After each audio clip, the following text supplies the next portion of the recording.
तर राम मंडळी, सकाळी उठून फ्रेश वगैरे झाल्यावर लगेच जिमकडे निघालो. रस्त्यात जातानाच नेपाली भेटला. त्याचा पहिलाच प्रश्न होता, 2 दिवसापासून व्लॉग का नाही आहे. मग आजच्या व्लॉगच्या सुरुवातीमध्येच नेपालींना नेऊन गेला. नन्या मामाच्या पोरीसोबत बोलत होता, त्याच्यामुळे आपण त्यांना काही डिस्टर्ब केलं नाही. इकडे जाऊन बघितलं, अख्खी पांढरी बसायला होती, पण हे इकडे मागे येऊन काय कुठं पाडत होते तर पबजी खेळत होते. पुरे नुबडे आहेत, खेळायची अक्कल नाही आहे तरी खेळत आहे. रिकामे धंदे बंद करा रे, अभ्यास करा, IAS बना. 2 गोष्टी घ्यायच्या सांगितल्या आणि परत आलो नेपाळला. तेवढं स्टिकर घेऊन आला, म्हणे कुठंतरी चिपकवायचं. म्हटलं लाव तुझ्या. नेपाळची मजा घेऊन गण्याला लय हसू आलं, कारण मी त्याला असं बोललो होतं. मग तो पण लाजून इकडे तिकडे जायला लागला. मग झालं भुराचं आगमन, आणि त्याला काही नेपाळचं नाव घेतल्याशिवाय होत नाही. तेवढ्यात रोही पाटील दिसला. तो इकडे आला होता सोनेमुनीला पाणी पाजण्यासाठी. सोनेमुनी दुसरं कोणी नसून त्याच्या लाडक्या बकऱ्या आहेत.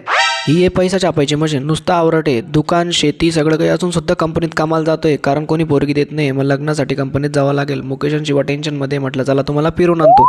तेवढ्यात मुकेश बोलला आपण JCB कडे जाऊ. मग योगेशच्या JCB स्टेशनवर कामाला लावलेलं आहे, तिकडे गेलो. इकडे येऊन पोहोचलो तर भाऊचं JCB सुरू होतं. मग 2-4 फोटो वगैरे क्लिक केले, त्याचा व्हिडिओ काढला. आणि अशातच पहिल्यांदा JCB मध्ये बसायचा थरारक अनुभव आला. मजा पण येते, थोडी पाठात पण येते. म्हटलं जाऊ द्या.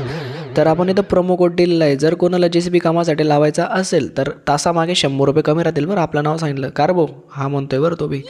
तर तो पण खुश झाला. खूप दिवसापासून त्याला ब्लॉगमध्ये घ्यायचं होतं, आणि एकदम तुपानी कार्य करत आहे. बघून घ्या कशा कामं मी करतो, एकदम ओके मध्ये. तो त्याचं काम करत होता ना, आम्ही काय करत होतो, नुसतं टाइमपास. म्हटलं इथं थांबून काही फायदा नाही, घरी जाऊन मस्त आराम करू. जाताच मुकेशला सांगितलं, म्हटलं बाई कॉफी पाजावी लागेल, कारण आपण चहा तर सोडली. मुकेशकडून कॉफी घेतली. कॉफी म्हणजे आमच्याकडे काफी म्हणतात.